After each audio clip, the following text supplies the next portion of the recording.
আসসালামু আলাইকুম, কেমন আছেন সবাই? আলহামদুলিল্লাহ আমরা তো অনেক ভালো আছি। সবাইকে শুভেচ্ছা আমার চ্যানেলে। আমি তো দুপুরের রান্নার জন্য সব কিছু গুছিয়ে নিয়েছি। দুপুর বলতে সন্ধ্যার ইফতারি, তারপরে সেহরির রান্না সব কিছু একেবারেই করব। তো এখানে যা যা আজকে করব সব কিছুই গুছিয়ে নিয়েছি। আজকে আমি ইফতারিতে একটু ভিন্ন রকমের আইটেম করব, গরুর মাংস দিয়ে ভুনা খিচুড়ি। তো গরুর মাংস, চর্বি, কলিজা সব ছোট ছোট করে কেটে ধুয়ে রেখেছিলাম। মশলা কষিয়ে নিয়ে মাংসগুলো দিয়ে দিলাম, মাংসগুলো কষিয়ে নিচ্ছি।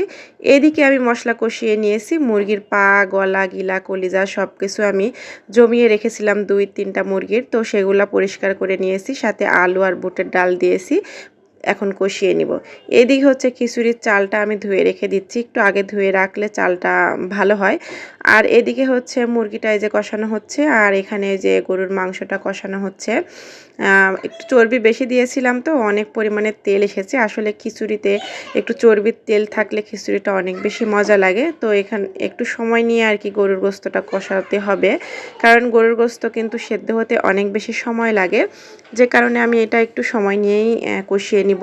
আর এইদিকে হচ্ছে মুরগিটা আমি কষিয়ে নিচ্ছি আস্তে আস্তে। এটা তো খুব বেশি সময় লাগবে না, তারপরেও হচ্ছে আস্তে আস্তে কষিয়ে নিয়ে বেশি ঝোল ঝোল রাখবো না, ভুনা ভুনা করব। তো এই যে অনেক টাইম ধরেই আস্তে আস্তে কষিয়ে নিয়েছি। এখন একটু পরিমাণ মতো পানি দিয়ে দিব। তো পরিমাণ মতো পানি দিয়েছি, আর এটা এখন নাড়াচাড়া দিয়ে আস্তে আস্তে হবে।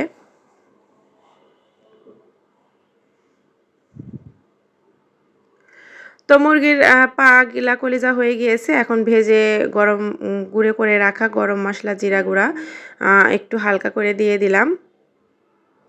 আর এইদিকে আমি হচ্ছে সব মশলা কষিয়ে নিচ্ছি খিচুড়ির জন্য। তো মশলা কষিয়া হয়ে গেছে। এখন এই যে সব রকমের ডাল দিয়েছি, সব রকম বলতে মাসকলাইয়ের ডাল, একটু খেসারির ডাল আর বুটের ডাল। মাসকলাইয়ের ডালটা অনেক বেশি পরিমাণে। তো এখানে সব কিছু দিয়ে আমি এটা এখন সুন্দর করে কষিয়ে নিব। তো ভালোভাবে চালটা ভাজা হয়ে গিয়েছে। এখন এই যে একদম পরিমাণ মতো পানি দিয়ে দিলাম, মেপে দিয়েছি যাতে কোনো ঝামেলা না হয়, বেশিও না হয়, কমও না হয়। তো খিচুড়িটা বসিয়ে দিয়ে আমি এদিকে কিছু ফল ছিল ফ্রিজে, ফলগুলো বের করে কেটে রেখে দিচ্ছিলাম, যতটা আর কি কাজ এগিয়ে রাখা যায়।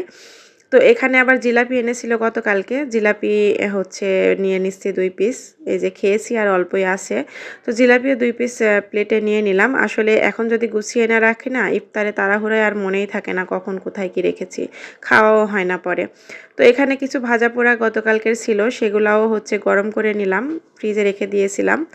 তারপরে তো এই যে অজু করে ইফতারে চলে এসেছি, সব কিছু ইফতারের জন্য গুছিয়ে নিয়েছি। এখানে হচ্ছে বিটরুটের শরবত করেছি, আর এই যে ফল ফ্রুটস ভাজা পোড়া যা যা ছিল সব কিছু আর কি এখানে নিয়েছি সামনে। আর এই যে ইফতার টিফতার করে এখন নামাজ পড়ে এসে এখন খিচুড়ি খাবো। তো খিচুড়িটা নিয়ে নিলাম। আর এই যে ভুনা করেছিলাম গরুর গোস্ত, সেটা হচ্ছে কিছুটা রেখে দিয়েছিলাম। আর দেখলেনই তো মুরগির পা, গলা, গিলা, কলিজা এগুলা করেছি।